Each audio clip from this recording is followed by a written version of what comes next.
sunlight hits in so many.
Good morning friends, welcome back to my channel. আশা করি সবাই তোমরা ভালো আছো। 6:30 পৌনে 7টা বাজে, পুজো আমাদের কমপ্লিট।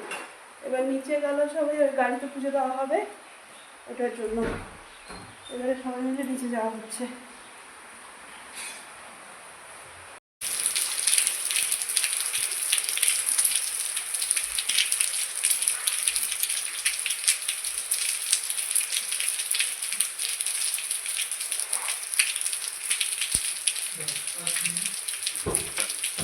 পুজোটা দিদি পুজোটা দিদি আজকে দিশা উঠছিল, তারপরে যদি বলতাম যে গাড়ির ঘরটা ঝাড়ু দিয়ে রাখ।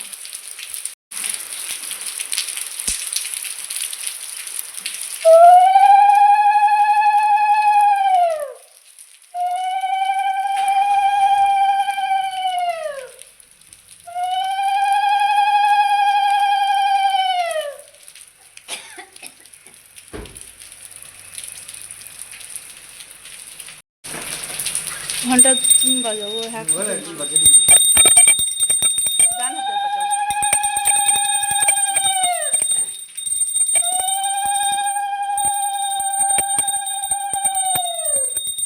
নারকেলও ভাঙবে, পরে ভাঙুক, নারকেলটা পরে ভাঙুক, সব দিয়ে নিক তারপরে ফুল এটা না, এটা না, এটা না, একদম নিচে।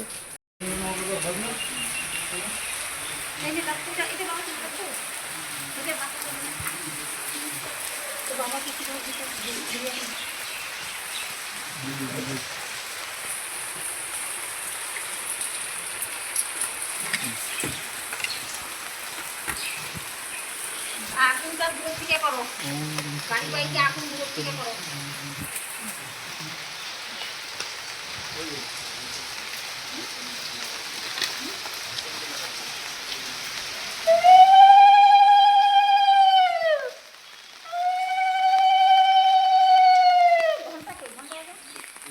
কোনটা করবো?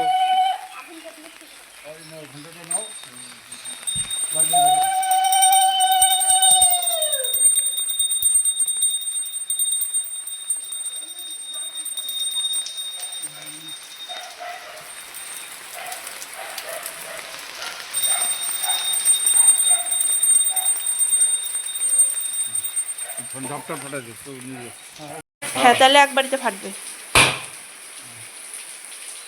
ওটাই রে। ফাটে না, একটু ভালো করে ফাটাতে হবে। 7:15 নাগাদ সব কিছু শেষ হলো, পূজার একদম নিচে পূজা টুজা দিয়ে এবারে হচ্ছে তারপরে গুছানোও কমপ্লিট হলো, পূজাও শেষ, গুছানোও শেষ। ও বাসনগুলো আছে, বাসনগুলো পরে মাজবো, রেখে এসেছি একদম গুছিয়ে। এখানে প্রসাদও নিয়ে চলে এসেছি, আর কালকে কলাপাতা এনেছিলাম, একটু বেশি করে কলাপাতা দিয়ে ঢেকে রেখেছি। এটা আছে। এখন আমি ঘরের পূজাটা আগে দিব, ঘরের পূজা হয়নি আজকে, আমার ঠাকুর বসে আছে।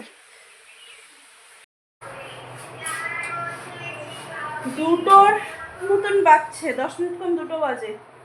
আজকে মা যা কাজ বাড়িয়েছে, মা কি কাজটাই না করছো তুমি। হ্যাঁ, আজকে দুপুরবেলায় আমাদের হয়েছে খিচুড়ি আর হচ্ছে লাবড়া। এবার হচ্ছে খিচুড়ি করার জন্য চাল আনতে গেছে, মানে গলা বালতি চাল ছিল, ধরো ভোগ চাল। একদম উপর করে আধার থেকে বেশি পড়ে গেছে, মানে উপর করে আধা বালতি চাল আছে, আর গলা বালতি থেকে মানে 3 ভাগের 1 ভাগ চালই ফেলেছে। এবার হচ্ছে ওগুলোকে সব খোটা হলো, দিদা বসে বসে ওগুলোকে খুঁটে দিল, আমি একদম ঠাকুরঘরটা পুরো ধুয়ে এলাম, না হলে না যেখানে পাড়া দিচ্ছি সেখানেই চাল করছি। হ্যাঁ না, দিদা শাশুড়ি শুয়ে নেই, দিদা শাশুড়ি এতক্ষণ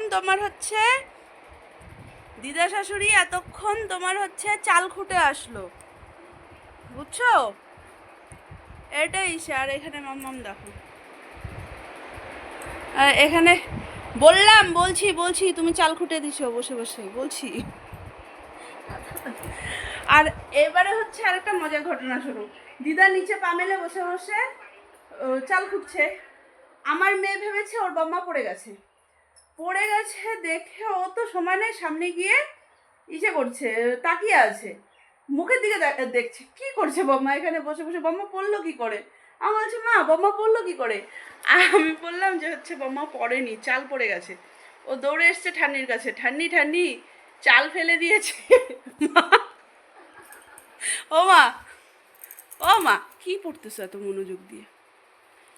হ্যাঁ ও যে বললো ঠান্নি চাল ফেলে দিয়েছে, ও ঠান্নিকে টেনে নিয়ে গেছে, আবার বলে কি তোমার মা চাল ফেলে দিয়েছে। তা যাই হোক, ওগুলো সব পরিষ্কার টরিষ্কার করে আসা হলো, এবারে মামাকে খাওয়াবো। আর এত ব্যস্ততার মধ্যে আজকে আমি ব্লগও পোস্ট করিনি, এখন ব্লগটা পোস্টে বসে তারপরে নাইটি পড়ায় নাইটি পরে আসতে কি হয়েছে?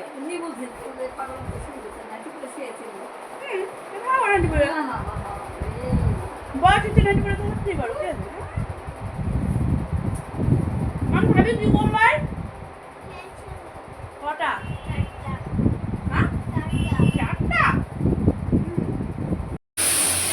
রাত্রে 7:30 ঠিক হলো, আমাদের একটু পোলাও আর পনির হবে, পোলাও আর পনির করছে, দিদা চলে যাবে, আর আরেকজন এসে বলছে একটু পোলাও করো, হবে না, তো ওর জন্য এও বলছিল, আর মামাও আবার ফোন করলো যে দিদার সাথে পনির আর পোলাও একটু পাঠিয়ে দিস।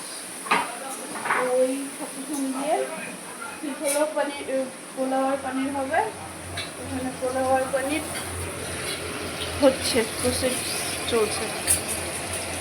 আর বাবা এসছে, বাবা রুটি খাবে, আমিও রাত্রিবেলা রুটি খাবো। এখানে আমাদের শ্বশুরমশাই ছেলের বউয়ের জন্য রুটি হচ্ছে।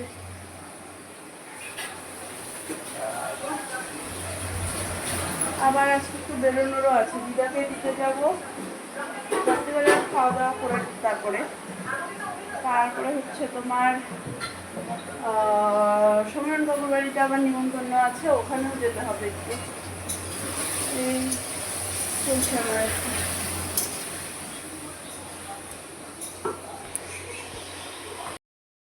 ক্লাসটা দেখলে কি করে হবে? ঠাকুরটাই তো আগে দেখতে হবে না?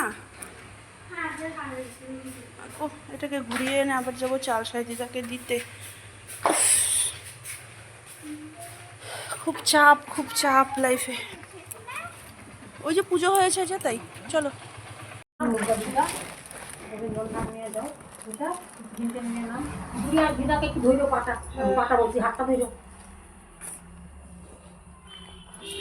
দিবি নাকি গীতা দে, আমি যাচ্ছি তো নিচে টিফিন করে নিয়ে দেখলাম। প্লাস্টিক লাগবে? রাখো না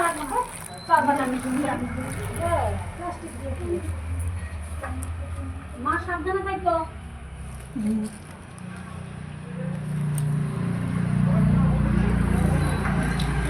মাসিমার ব্যাগটা ছিঁড়ে গেছে রে দিদি, ট্রেনের এদিকে খেয়াল করি নাই। আরে এগুলো সিনথেটিক কাপড় না, এগুলো টান লাগবে ভয়টা বাইর কর, করবে দাঁড়া মিস্ত্রি করবি।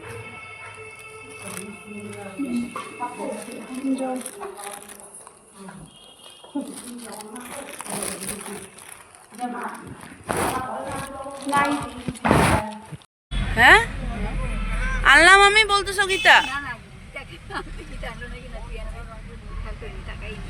মামামকে নিয়ে ঘুরিয়ে একটু রেখে গেলাম বাড়িতে। এবারে হচ্ছে তোমার ইসে কি বলে, আমরা যাচ্ছি দিদাকে নিয়ে।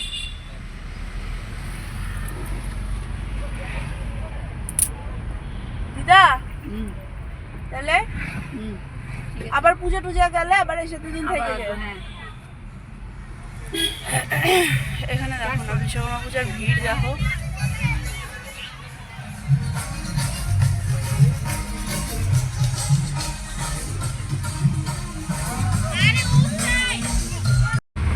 আচ্ছা ওখানে লোক এত ভিড় জমে কি দেখছে? সব মানুষ তো নাচতেছে না, মাঝখানে কয়েকটা ছেলে পেলে নাচতেছে।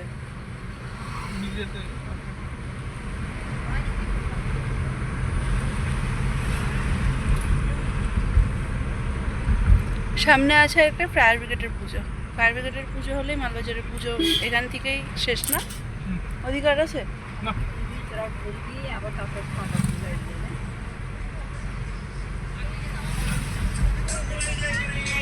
এই সামনে একটা ফায়ার ব্রিগেড। ফায়ার ব্রিগেডে তো ভিড় হয় খিচুড়ির জন্য। হ্যাঁ ফায়ার ব্রিগেডে ভিড় হয় খিচুড়ির জন্য।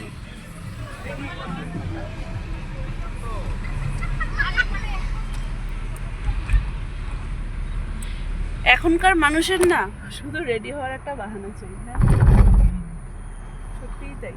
ছোটবেলায় আমাদের কাছে বিশ্বকর্মা পূজা মানে ছিল সকালবেলায় উঠে ওই বাইক গাড়ি পুজো দিয়ে তোমার হচ্ছে স্কুলে যাও, স্কুল থেকে আসার টাইমে ওই টেইলারের দোকানে ঢুকে স্পেশালি ওই যেটা হচ্ছে মেন প্রসাদ হয় না, সবুজ মুখ যেটা হয়, ওটা নারকেল টারকেল দিয়ে ওটা কী করে যেন মাখতো, আমি এখানে দিই ওটা, কিন্তু ওই টেস্টটা আর পাই না, জানি না কেন। তো হচ্ছে ওটা খেতাম, ওটা খাওয়ার জন্য টেইলারের দোকানে ঢুকতাম, ঢুকে ওই প্রসাদ নিয়ে বাড়ি আসতাম। আর এখন বিশ্বকর্মা পুজো মানে বাড়িতে তো পুজো হয়ই, প্লাস হচ্ছে রাত্রিবেলায় বেরোনো। এই একটা ইসে কথা বলতে বলতে মালনদী চলে এলাম।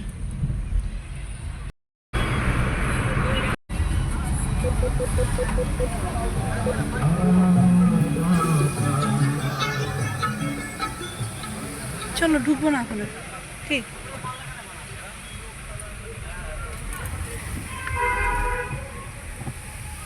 বাবা।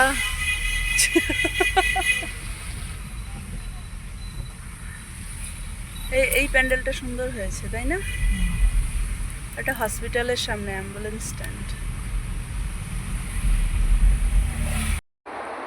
চালসাদ থেকে এলাম, আসার পরে খাওয়া দাওয়া সারতে সারতে অনেকটাই লেট হয়ে গেছে, 11:30 বাজে। আজকে আর মার ঘরে বেশিক্ষণ আড্ডাও হয়নি, একটু টাইম বসে চলে এসেছি। আর হচ্ছে এ তো এখানে দেখো না বেভুর ঘুম, পুরো ঘুমিয়ে গেছে।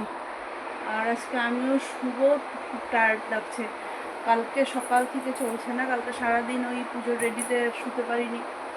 আর হচ্ছে তোমার আজকেও তো সারাটা দিনই চলে গেল, এবার শুতেও পারিনি আজকে। দুপুরবেলায় হচ্ছে তোমার ওই জেঠিমণি, তারপরে পিসি, ওরা সবাই এসেছিলো প্রসাদের জন্য। তো হচ্ছে ওরা এসেছিলো, অনেকক্ষণ গল্প টল্প হলো, এসে হলো সন্ধ্যায় গেল, তারপরে সন্ধ্যা দিয়েই তো আবার সারা সন্ধ্যা থেকে চললো। আর এখন আর মোবাইল টোবাইল এখন আর দেখবো না, শরীরটা আর দিচ্ছে না, এখন একটু ঘুমাবো, কালকে আবার সকালে স্কুল আছে। বাকি তাহলে চলো আজকে আমি এই পর্যন্ত রাখছি ব্লগটাকে। যদি কিছু ভালো লেগে থাকে তাহলে please do like, comment and share, আর সাবস্ক্রাইব করে দিও প্লিজ আমার চ্যানেলটাকে। চলো টাটা, বাই বাই, গুড নাইট।